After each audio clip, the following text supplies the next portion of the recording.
ఈ ఉదయం వాగ్దానం మీకోసం. బాగున్నారా? పొద్దున్న లేచారా?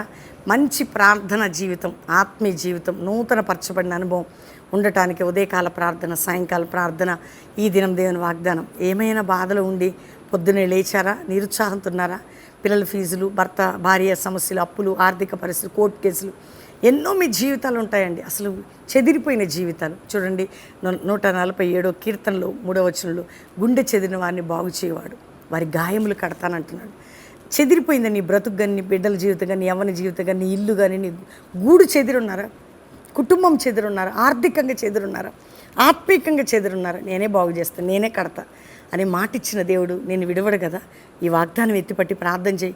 నువ్వు కట్టబడబోతున్నావు, నేను నిలబెట్టబోతున్నాడు. తండ్రి, ప్రతి బిడ్డని రక్షించి, మారు మనసిచ్చి, పాప క్షమాపణిచ్చి, నిత్యజీవం పరలోకమిచ్చి, నీలో ముందుకు సాగే కృపనిచ్చి, ఆయుర ఆరోగ్యాలనిచ్చి, కోర్టు కేసులు, గర్భఫలం లేని స్థితి, భూ సంబంధమైన బంధం ఏది ఉన్నా విడిపించి ప్రతి బిడ్డని కాపాడి, మ్యారేజ్ డే కుటుంబాన్ని దీవిస్తూ, బర్త్డే బిడ్డను దీవిస్తూ మీ సన్నిధి అందరికీ తోడుగా ఉంచమని యేసు నామములో అడుగుచున్నాం తండ్రి, ఆమెన్.